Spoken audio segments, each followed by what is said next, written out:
Breaking news প্রধান উপদেষ্টা বনাম হাসনাত আবদুল্লার তুমুল সংঘর্ষ নবম পে স্কেল নিয়ে উত্তপ্ত বৈঠক পে স্কেল আপডেট টুডে প্রিয় সরকারি চাকরিজীবী ভাই ও বোনেরা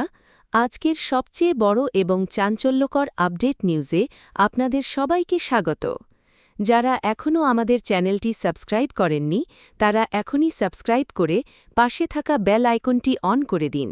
কারণ সরকারি চাকরি পেনশন ও নবম পে স্কেলের প্রতিটি বড় আপডেট আমরা সবার আগে তুলে ধরি আজ সচিবালয় ঘটে গেছে এক নাটকীয় ঘটনা নবম পে স্কেলের খসড়া বাস্তবায়ন নিয়ে প্রধান উপদেষ্টা ও হাসনাত আবদুল্লার মধ্যে তীব্র তর্কাতর্কির খবর এখন প্রশাসনের সর্বত্র আলোচনার কেন্দ্রবিন্দুতে পরিণত হয়েছে বিশ্বস্ত সূত্র বলছে সকাল থেকেই অর্থ মন্ত্রণালয় ও জনপ্রশাসন মন্ত্রণালয়ের গুরুত্বপূর্ণ কর্মকর্তাদের নিয়ে একটি বিশেষ বৈঠক চলছিল বৈঠকের মূল আলোচ্য বিষয় ছিল দীর্ঘদিন ধরে ঝুলে থাকা নতুন পে স্কেলের খসড়া বৈঠকের শুরুতেই হাসনাত আবদুল্লাহ ক্ষোভ প্রকাশ করে বলেন আর কোনো কমিটি নয় আর কোনো ফাইলবন্দি নাটক নয় সরকারি কর্মচারীরা আর বাঁচতে পারছে না এখনই চূড়ান্ত প্রজ্ঞাপন দিতে হবে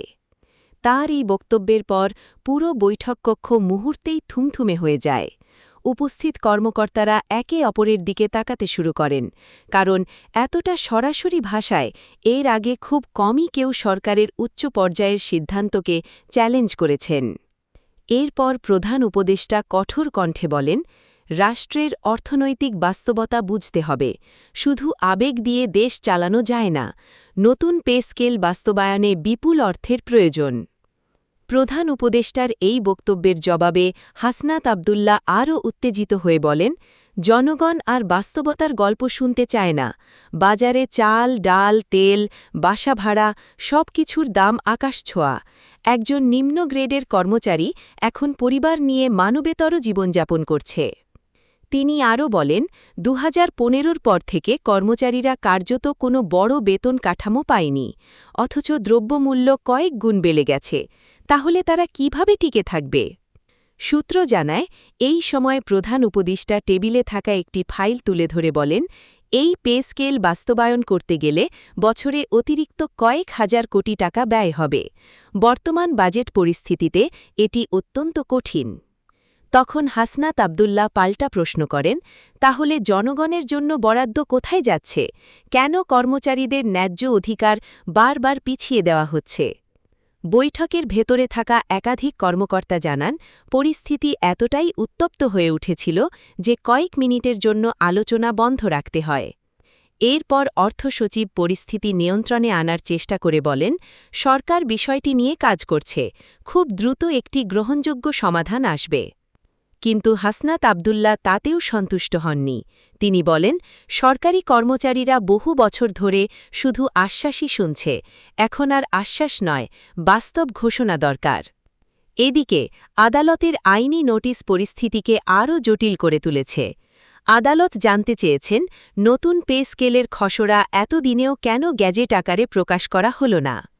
আদালত অর্থ মন্ত্রণালয় ও জনপ্রশাসন মন্ত্রণালয়কে নির্দিষ্ট সময়ের মধ্যে লিখিত জবাব দিতে নির্দেশ দিয়েছেন বলেও জানা গেছে এই খবরে সরকারি কর্মচারীদের মধ্যে নতুন করে আশার সঞ্চার হয়েছে কারণ অনেকেই মনে করছেন আদালতের চাপের মুখে সরকার এবার বড় সিদ্ধান্ত নিতে বাধ্য হতে পারে অন্যদিকে অর্থ মন্ত্রণালয়ের একটি অংশ বলছে বর্তমান বৈশ্বিক অর্থনৈতিক সংকট রাজস্ব ঘাটতি এবং বৈদেশিক ঋণের চাপের কারণে সরকার এখন বড় ধরনের আর্থিক ঝুঁকি নিতে চাচ্ছে না তবে প্রশাসনের ভেতরের আরেকটি অংশ মনে করছে যদি দ্রুত বেতন কাঠামো সমন্বয় না করা হয় তাহলে নিম্ন আয়ের কর্মচারীদের মধ্যে তীব্র অসন্তোষ তৈরি হবে অনেক কর্মকর্তা বলছেন বর্তমান বাজার পরিস্থিতিতে একজন ১১ থেকে ২০ গ্রেডের কর্মচারীর পক্ষে সংসার চালানো প্রায় অসম্ভব হয়ে দাঁড়িয়েছে চাল ডাল তেল বিদ্যুৎ বিল গ্যাস বিল সন্তানের পড়াশোনা সবকিছু মিলিয়ে মাস শেষ হওয়ার আগেই তাদের বেতনের টাকা শেষ হয়ে যাচ্ছে এই অবস্থায় নতুন পে স্কেল বাস্তবায়নের দাবিতে সামাজিক যোগাযোগ মাধ্যমেও ব্যাপক আলোচনা শুরু হয়েছে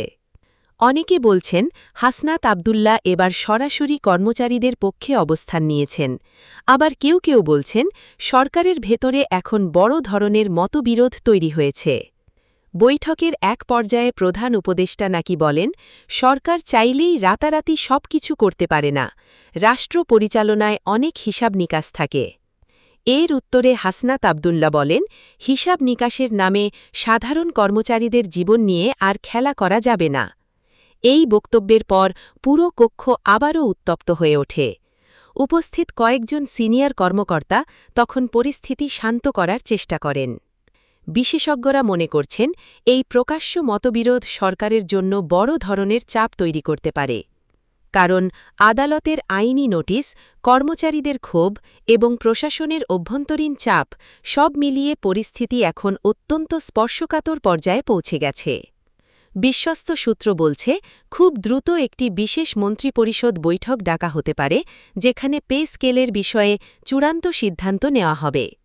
এদিকে সরকারি কর্মচারীদের মধ্যে গুঞ্জন ছড়িয়ে পড়েছে যে নতুন পে স্কেলে মিনিমাম মূল বেতন উল্লেখযোগ্য হারে বাড়ানো হবে। কেউ কেউ বলছেন ধাপে ধাপে পে স্কেল বাস্তবায়নের পরিকল্পনাও সরকারের বিবেচনায় রয়েছে। তবে এখনও পর্যন্ত সরকারিভাবে কোনো চূড়ান্ত ঘোষণা আসেনি, ফলে কর্মচারীদের মধ্যে উদ্বেগ ও অনিশ্চয়তা এখনও কাটেনি। অনেকে মনে করছেন, যদি আদালত কঠোর অবস্থান নেয় তাহলে সরকারকে বাধ্য হয়েই দ্রুত সিদ্ধান্ত নিতে হবে। কারণ এই ইস্যুটি এখন শুধু বেতন বৃদ্ধির বিষয় নয়, বরং লাখ লাখ সরকারি কর্মচারীর জীবনযাত্রার সাথে সরাসরি জড়িত। বিশেষজ্ঞদের মতে, দীর্ঘদিন ধরে বেতন কাঠামো সমন্বয় না হওয়ায় প্রশাসনের ভেতরে হতাশা বাড়ছে। এতে সুশাসন, কর্মদক্ষতা এবং প্রশাসনিক স্থিতিশীলতার ওপরও নেতিবাচক প্রভাব পড়তে পারে। এই পরিস্থিতিতে আদালতের হস্তক্ষেপ এবং হাসনাত আব্দুল্লাহর প্রকাশ্য অবস্থান পুরো বিষয়টিকে নতুন মাত্রা দিয়েছে। এখন সবচেয়ে বড় প্রশ্ন, সরকার কি দ্রুত পে স্কেলের প্রজ্ঞাপন জারি করবে, নাকি আবারও নতুন কোনো কমিটি গঠন করে বিষয়টি দীর্ঘসূত্রিতার মধ্যে ফেলে রাখা হবে? লক্ষ লক্ষ সরকারি কর্মচারী এখন সেই উত্তরের অপেক্ষায় দিন গুনছেন। আপনাদের কি মনে হয়, হাসনাত আব্দুল্লাহর দাবি কি সঠিক, নাকি প্রধান উপদেষ্টার অর্থনৈতিক সংকটের যুক্তি বাস্তবসম্মত? কমেন্টে অবশ্যই মতামত জানান। ভিডিওটি গুরুত্বপূর্ণ মনে হলে এখনই শেয়ার করুন, আর সরকারি চাকরি, পেনশন ও নবম পে স্কেলের প্রতিদিনের আপডেট পেতে চ্যানেলটি সাবস্ক্রাইব করতে ভুলবেন না। ধন্যবাদ সবাইকে। দেখা হবে পরবর্তী বড় আপডেট নিউজে।